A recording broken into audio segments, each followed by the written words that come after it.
Nos place darles la bienvenida a una nueva edición de Diálogo al Punto, un programa internacional que les brinda información útil y también inspiración para la vida.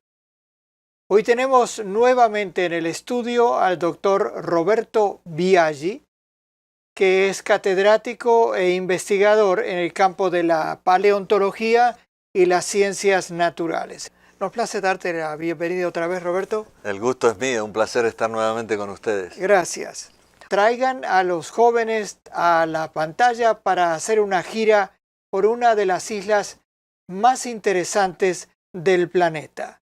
El doctor Biaggi nos guiará en una rápida gira por las Islas Galápagos para hablar de una fauna que intrigó a Charles Darwin cuando estuvo por varias semanas en esas islas. De modo que vamos primero, Roberto, a que nos sitúes en dónde estamos en las Galápagos con respecto al resto del mapa. Mucho gusto. Las Galápagos son una serie de islas volcánicas que se encuentran a más o menos 900 kilómetros al oeste de Ecuador, en el Océano Pacífico. Son una serie de como 20 islas diferentes que en realidad islas e islotes. Algunas son bastante grandes, como ustedes pueden ver ahí en la imagen, y lo interesante de estas islas es que surgieron hace relativamente corto tiempo atrás, podríamos decir, ¿no? Pero en la escala geológica son varios millones de años, pero lo interesante de eso es de que las islas de la zona este son más antiguas que las de la zona oeste. O sea, estás hablando de un origen volcánico, ¿verdad? Exactamente. Creo que trajiste alguna foto para ver algo de eso. Sí, y lo interesante es que como ustedes ven ahí hay unos cráteres, unos cerritos que se ven, unos volcanes ahí en las islas, que se alcanzan a ver, que son por donde surgió la lava del fondo del mar, que al final llegaron a la superficie y se elevaron por sobre el nivel del mar, porque en esta zona hay una actividad volcánica muy interesante que se llama punto caliente. Es donde las placas están interactuando, tres placas, y por ahí se produce una filtración de magma que viene desde abajo, desde el fondo del mar, y entonces sobresale en la superficie del agua. Bien. Y entonces eso es lo que va pasando. A medida que las placas se van moviendo, este punto se va corriendo. Se va corriendo, y la placa se va corriendo, y el punto caliente, que es de mucho más abajo del fondo del mar, con el magma, va perforando y saliendo a la superficie y eventualmente forma todas estas islas. Por eso las más antiguas están al este y las más nuevas están al oeste. Pero acá tienen una imagen de uno de los volcanes, así que la mayoría de estas islas se han producido por erupciones a través de estos conos volcánicos que ahora tienen estas calderas que se ven, ¿no? Ahora, el 90% de estas islas, me decías, y sus alrededores marinos forman un parque nacional, donde hay apenas 25.000 habitantes. ¿Y qué es lo que motiva a los investigadores y a los turistas a visitar esta enorme reserva natural?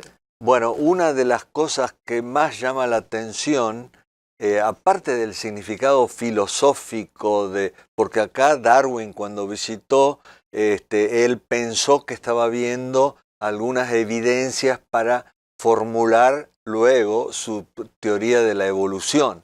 Y ese es un aspecto muy importante, especialmente para los académicos y la gente que está en el ámbito científico y que están interesados en la evolución.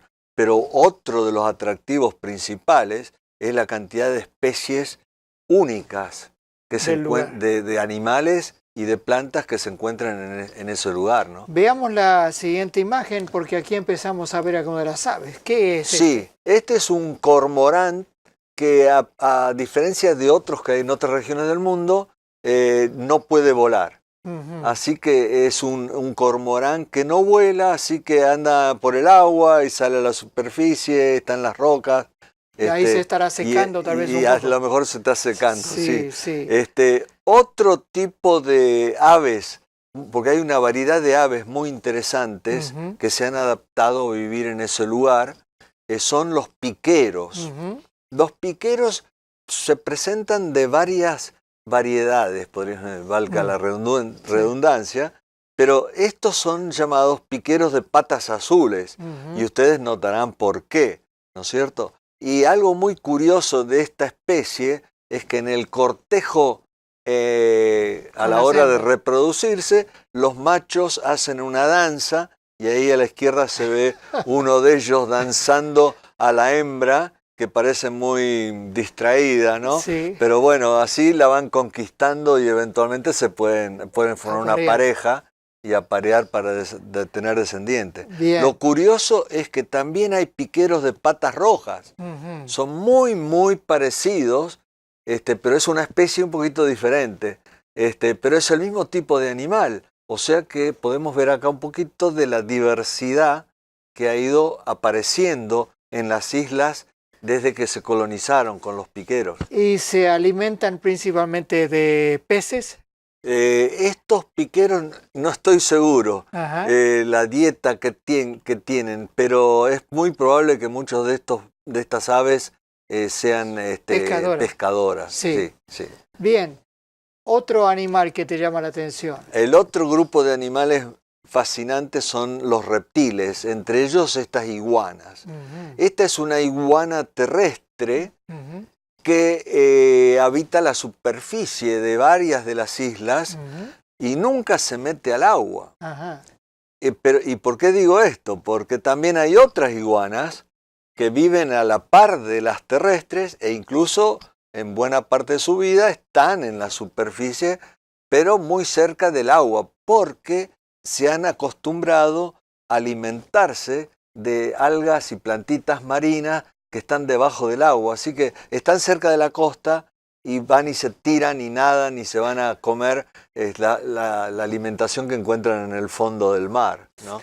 Y Muy hay, como me interesante. decías, una rica fauna marina, incluyendo también Sí, algunas aves. Creo que trajiste exactamente. algunas Así fotos. que hay una cantidad de mamíferos marinos, como estos lobos de mar y otros tipos de peces Ujú. y distintos tipos de aves, como por ejemplo los pingüinos. Este es un caso muy peculiar, A ver, porque ¿quién iba a decir que los pingüinos, que siempre los hemos visto en la Antártida y en los lugares llenos de nieve y sí, todas esas imágenes tan asombrosas de cómo perduran allá en el sí. frío, acá están en el medio del Ecuador, donde hay una temperatura constante muy elevada todo el año? Pero lo curioso es que hay corrientes frías que desde el fondo del mar traen agua fría a la Mm. superficie. Y este grupo, esta especie, se ha adaptado a vivir en esas aguas frías y ya ha quedado vivir, así que es un pingüino autóctono de ahora de las Galápagos, ¿no? Que no se quita el frac. Exactamente. Bien, a nuestra audiencia le va a interesar saber algo más acerca de ti, Roberto. Em, ¿Qué te motivó a estudiar el campo de las ciencias naturales? Bueno, esa es una linda pregunta porque trae a mi memoria la influencia de mi padre, Ujú. Carlos Biaggi, que fue profesor de ciencias Ah, naturales. Y cuando estábamos creciendo, él siempre nos hablaba y nos llevaba en excursiones, que por ahí todavía recuerdo, tengo algunas imágenes en la memoria, ¿no? ujú, De las excursiones que hacíamos a los arroyos y mirábamos la naturaleza y además mirábamos los fósiles. ajá, De ahí que me interesé mucho no solo en las ciencias naturales, sino y en la profesión de ser sí. profesor, sino también en la geología y la paleontología, que viene un poco después. Tú terminaste tu doctorado y ¿durante cuánto tiempo ejerciste la docencia? Y desde que terminé el doctorado acá en la Universidad de Loma Linda, Sí, me fui a Argentina, a la Universidad Adventista del Plata, y ahí ejercí por 20 años la ajá, docencia con cursos de ciencias, de biología y también de filosofía de la ciencia, qué ¿no? bien. ¿Y en qué lugares has hecho giras científicas? Porque además de tu docencia, has hecho investigaciones. Sí, hemos estado, bueno, una parte de las visitas a otros lugares exóticos, interesantes, hablando de estos temas, Sí. fue a causa de algunas conferencias y viajes de campo que hicimos con ciertas instituciones como el GRI, Ujú. en Europa, clases en África, clases en Sudamérica, y en algunos otros lugares, ¿no?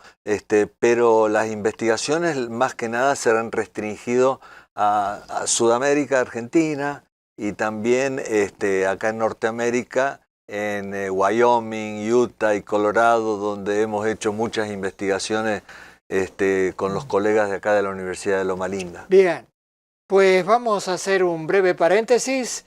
No se vayan, que vamos a ver algunas cosas más interesantes en la segunda parte de la entrevista y regresaremos pronto para volver a las Galápagos. Ya volvemos. Quédense con nosotros. La Red de Profesionales Adventistas es un registro global de profesionales que tienen una dirección electrónica y poseen un título universitario. Si usted desea apoyar la misión adventista con sus talentos y experiencia profesional, lo invitamos a inscribirse en esta red. Así podrá encontrar oportunidades de empleo y recibir anuncios de puestos vacantes en su especialidad. Continuamos nuestra conversación y nuestra gira por las Galápagos con el doctor Roberto Biaggi, profesor, investigador, interesado en las ciencias biológicas, y hace un momento nos hablabas acerca de Charles Darwin, que evidentemente se fascinó con estas islas. Aquí nos estás mostrando un retrato. ¿Cómo es que él llegó a las Islas Galápagos? Y fue una cosa media fortuita, podríamos decir, porque él estaba ahí sin saber exactamente qué rumbo tomar en la profesión de su vida, y surgió esta posibilidad de ir en una gira a través del mundo con un programa de revisar y sondear las costas a lo largo de los continentes. Creo que tú trajiste un mapa con a el lo largo itinerario, del ¿verdad? Beagle. Sí.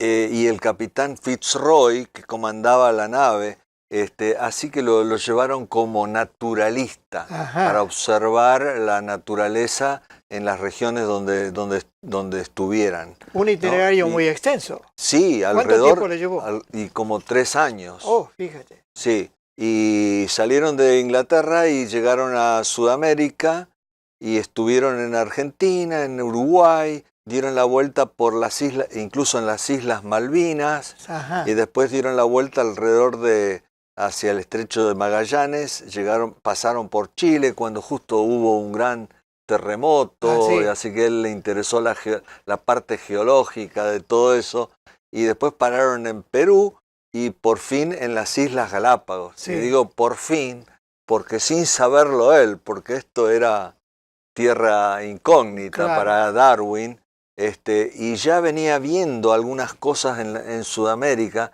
y en la Patagonia. Fósiles, digamos. Fósiles, sí, y algunos animales vivos que se parecían a los fósiles, y él empezó a pensar de dónde habría surgido de dónde habrá salido, quién originó a quién.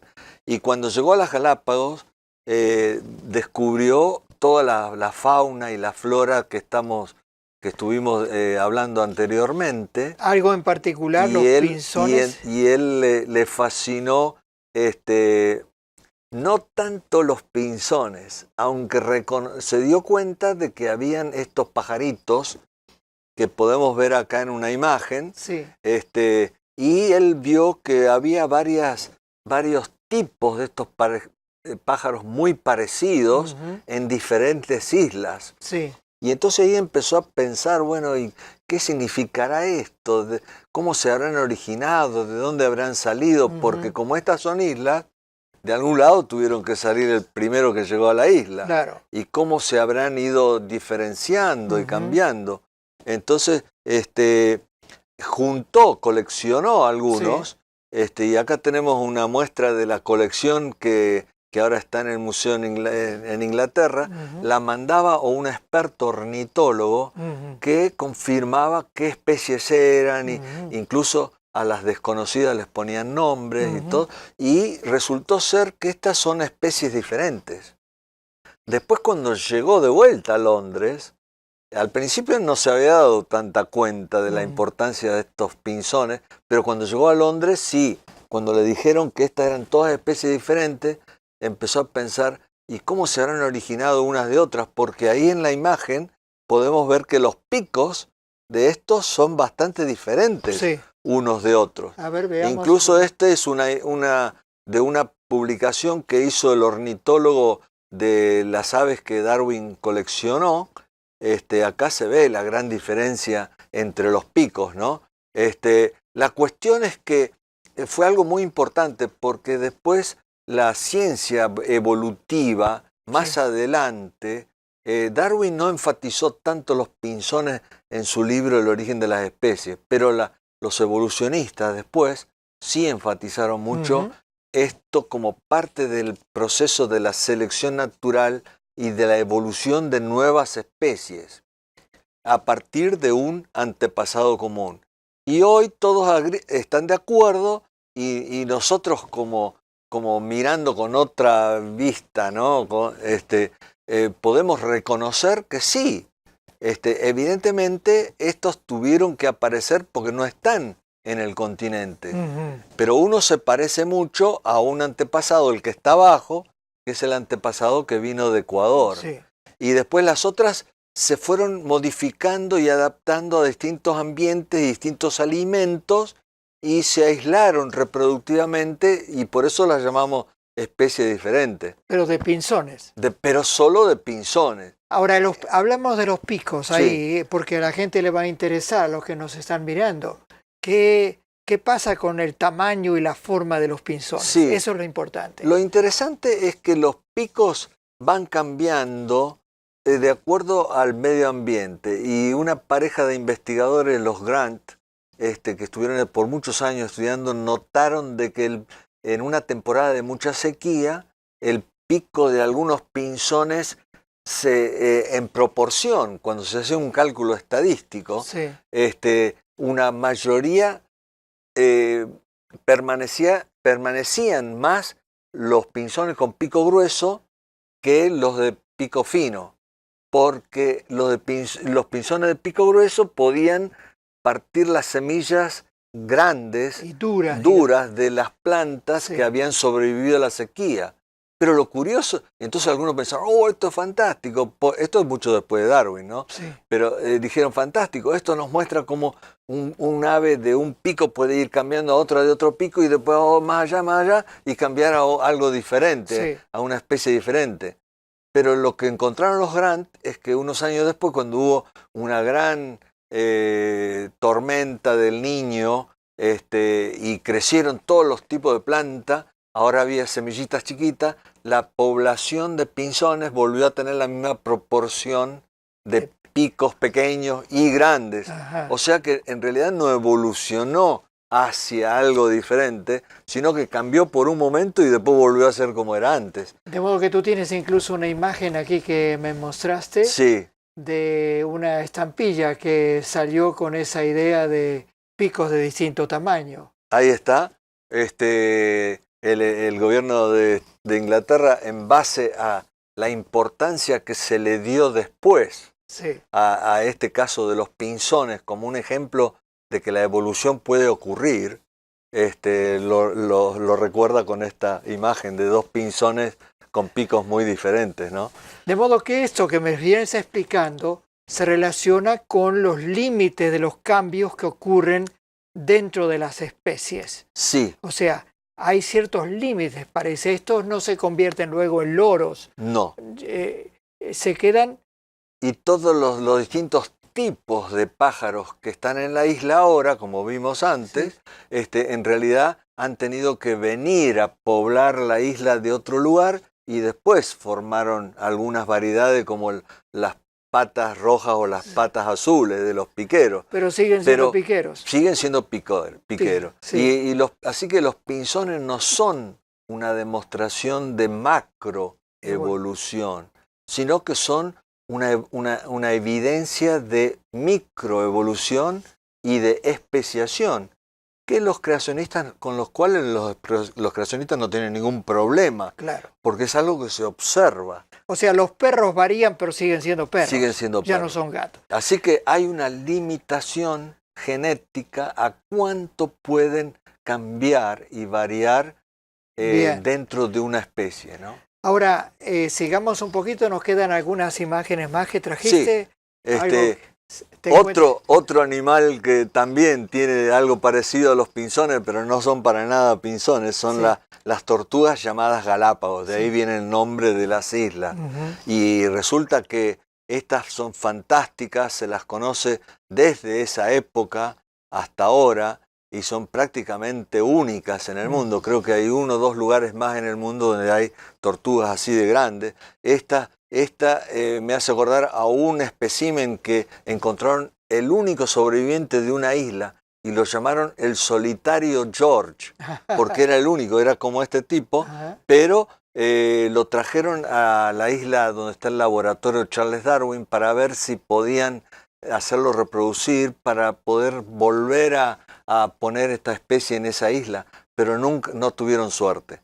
Pero acá tenemos algunos otros. Darwin también vio la diferencia de los caparazones, que eran un poquito diferentes en distintas islas, debido a la adaptación para la comida y cómo se alzaban para alcanzar alimento más alto en las plantas y todo eso. Pero siguen siendo tortugas, no han cambiado más allá de la tortuga, ¿no? Y esto se relaciona entonces con lo que comentábamos, o me decías antes, acerca de la diferencia entre los datos reales observables y la interpretación de esos datos. Sí. Puedes decir, no estamos avanzando en el tiempo, pero ese es un punto, me parece, muy importante. Sí, yo cuando visité las islas estuve pensando acerca de este asunto de las evidencias, ¿qué realmente apoyan? Y realmente lo que apoyan es que hay cambio evolutivo, pero hasta dentro de ciertos límites. La evidencia de las Galápagos es la misma evidencia que podemos encontrar en cualquier otro lugar. O sea, dentro de las especies hay cambios, las razas, pero se mantienen dentro de esa especie. También pueden aparecer nuevas especies, que es la especiación, pero es del mismo tipo de organismo. No hay evolución de especies más allá de la familia, podríamos decir. Entonces uno podría decir, bueno, ¿y qué significan toda esta evidencia? Y que hay cambio. Antes el creacionismo pensaba de que Dios había creado las cosas y habían quedado tal cual, pero no es así. Hay cambio y hay diversidad. Y es algo muy lindo, creo yo, que Dios ha creado dentro de los grupos principales que creó. Bien. ¿Quieres decirnos algo de lo que estás haciendo ahora? ¿Te acabas de retirar? ¿Qué proyectos tienes en mano? Y estamos pasando un tiempo acá en Loma Linda, colaborando con la Universidad de Loma Linda en el desarrollo de algunos estudiantes que están haciendo su trabajo doctoral en las áreas que yo he estudiado en la formación Green River de Wyoming y Colorado. Y además estamos empezando una nueva investigación con un grupo del Instituto de Investigación en Geociencia en Bolivia, porque ahí hay una zona, en un lugar que se llama Toro Toro, que tiene huellas de dinosaurios y una cantidad de otros aspectos interesantes del medio ambiente que nos ayudan a entender un poco cómo fue la época cuando estos animales desaparecieron, ¿no? Bien, así que no te vas a aburrir, hay muchas cosas para hacer. Para ver, sí. Pues, ¿quieres decir algo para cerrar a nuestros televidentes? Sí, me parece que una cosa importante en este asunto que hemos estado tratando es reconocer la maravilla de la creación de Dios y las cosas tan hermosas y la variabilidad que incluyó en el plan para que haya una diversidad hermosa y perfecta. Pero por otro lado también podemos ver los límites que Dios estableció en su creación para esos cambios. Son de ¿no? tipo genético, digamos. Son de tipo genético que van dando lugar a cambios como en el pico de los pinzones, ¿no? En el caparazón de las tortugas. Bien. Y así que la maravillosa diversidad es una cosa impresionante que nos ayuda a respetar y a adorar a Dios, ¿no? Por todo lo que hizo. Y la otra cosa es que las evidencias que podemos ver también pueden apoyar nuestro propio modelo bíblico de los orígenes. Qué bien. Pues gracias, Roberto, por tu labor como profesor.